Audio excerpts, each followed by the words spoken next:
Hi friends, welcome to Sharmi's kitchen. ఈ రోజు నేను మంచి హెల్దీ రెసిపీతో మీ ముందుకు వచ్చేసానండి. పెరుగు వడలు చేసి చూపిస్తున్నాను.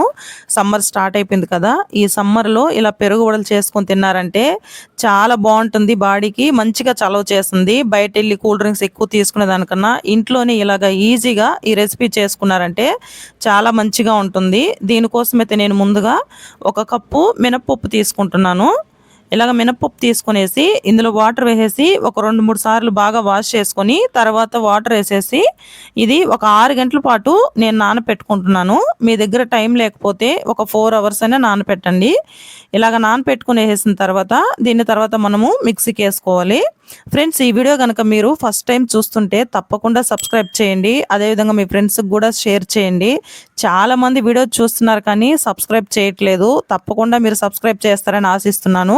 మీరు చేసే ఆ చిన్న సబ్స్క్రైబ్ మాకు ఎంతో హెల్ప్ఫుల్గా ఉంటుంది. చూడండి, ఇలాగా 6 అవర్స్ నానిపోయిన తర్వాత ఇది శుభ్రంగా వాష్ చేసేసి నేను మిక్సీకి వేసేస్తున్నాను. తప్పకుండా అయితే 4 లేదా 6 గంటలు అయితే ఈ పప్పును నానపెట్టాలండి. ఇలాగ వేసేసి ఇందులో కొంచెం సాల్ట్ వేసుకోండి. మరీ ఎక్కువ వేసుకోవద్దండి. సాల్ట్ కొంచెం వేసుకునేసి దీంట్లో వాటర్ ఏమి వేయకుండా దీన్ని మెత్తగా పేస్ట్ చేసుకోవాలి. వాటర్ అసలు యాడ్ చేయొద్దండి. ఇలాగా పేస్ట్ చేసుకునేసిన తర్వాత దీన్ని వేరొక బౌల్లోకి తీసుకోవాలి. ఇలా తీసుకునేసి ఇందులో కొంచెం బేకింగ్ సోడా యాడ్ చేస్తున్నాను. మీకు ఇష్టం లేకపోతే స్కిప్ చేసేయచ్చు. బేకింగ్ సోడా వేస్తే ఏంటంటే మనకు గారెలు కొంచెం మెత్తగా వస్తాయి. దీన్ని బాగా బీట్ చేయాలండి. పైకి నురగొచ్చేలాగా బాగా బీట్ చేయాలి, లేకపోతే మనకు గారెలు అనేది గట్టిగా వస్తుంది. మనము బాగా బీట్ చేసామనే దానికి ఏంటంటే కొంచెం వాటర్ తీసుకొని అందులో కొంచెం వేసామంటే అది పైకి వస్తుంది. సో ఇలా పక్కన పెట్టేసుకొని ఇప్పుడు ఆయిల్ పెట్టుకొని ఆయిల్ బాగా హీట్ అయిన తర్వాత ఇప్పుడు చేతికి చెమ్మ చేసుకొని కొంచెము పిండిని తీసుకొని రౌండ్గా అందులో మధ్యలో హోల్ పెట్టుకొని ఇలాగ వేసేసామంటే గారెలు వచ్చేస్తాయి. మీరు ఇలా కాకపోయినా కూడాను కొంచెం ప్లాస్టిక్ పేపర్ పెట్టుకొని అందులో కూడాను మీరు గారెలాగా తీసి కూడా వేసుకోవచ్చు. ఇవి కాలేలోపు మనము ఇంకొక బౌల్లో బటర్ మిల్క్ కలుపుకోవాలి. ఇలాగా ఒక బౌల్ తీసుకొని పలచంగా బటర్ మిల్క్ యాడ్ చేసుకోవాలి. ఎక్కువ నీళ్ళు ఉండాలండి. ఇందులో కొంచెం సాల్ట్ వేసుకొని బాగా మిక్స్ చేసుకొని పక్కన పెట్టేసుకొని ఇప్పుడు గారెలు మనకు ఆల్మోస్ట్ ఉడికిపోయాయి.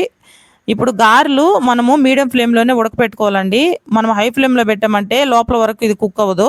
మీడియం ఫ్లేమ్లో పెట్టుకొని తిప్పుకుంటూ కాల్చుకోవాలి. ఇలా కాలిపోయిన తర్వాత ఇలాగ రెడ్ కలర్లోకి వచ్చేసిన తర్వాత మనము ముందుగా మిక్స్ చేసి పెట్టుకున్నాం కదా బటర్ మిల్క్, అందులో యాడ్ చేసుకునేది వీటిని. ఇలాగ బటర్ మిల్క్లో వేస్తే ఏంటంటే మనకు వడ సాఫ్ట్గా ఉంటుంది, క్రిస్పీగా లేకుండా సాఫ్ట్గా ఉంటుంది. ఎక్కువ వాటర్ ఉండాలండి ఇందులో.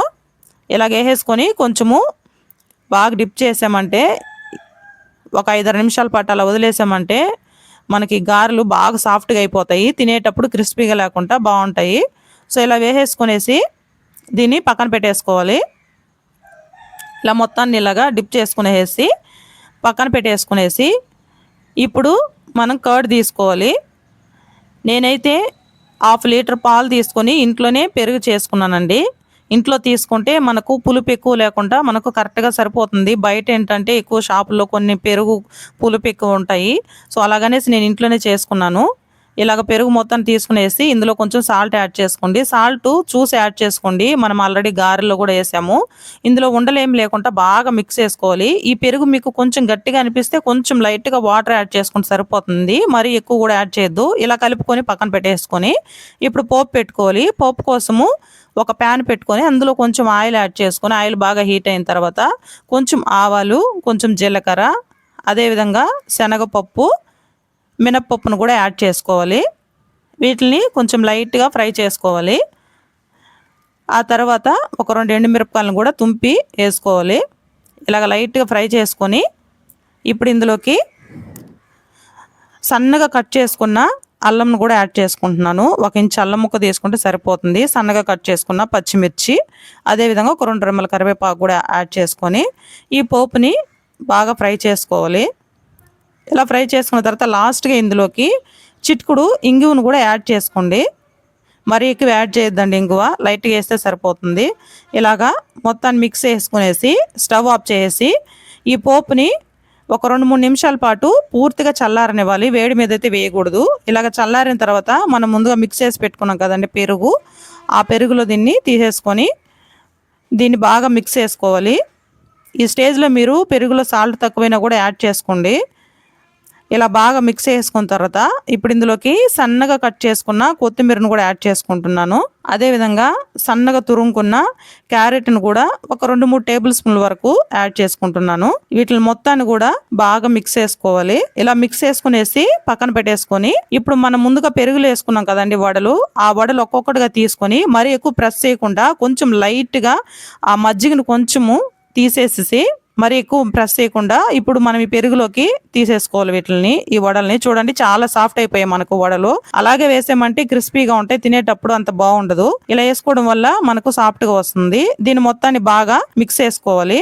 ఇలా మిక్స్ చేసుకునేసి ఒక 1 అవర్ వదిలేసి తర్వాత సర్వ్ చేసుకున్నామంటే సూపర్ గా ఉంటుంది. మీకు ఇప్పుడు పెరుగు గనక తక్కువ అనిపిస్తే మనం ముందుగా మజ్జిగ చేసుకున్నాం కదండి, ఆ మజ్జిగను కూడా కొంచెం యాడ్ చేసుకోవచ్చు. తప్పకుండా ట్రై చేయండి. సమ్మర్లో అయితే చాలా మంచిగా ఉంటుంది. మీరు కూడా ట్రై చేసి మీకు ఎలా వచ్చిందో కామెంట్ రూపంలో తెలియచేయండి. ఈ వీడియో కనుక మీకు నచ్చితే ఒక చిన్న లైక్ చేసి సబ్స్క్రైబ్ చేస్తారని ఆశిస్తున్నాను. Thank you for watching.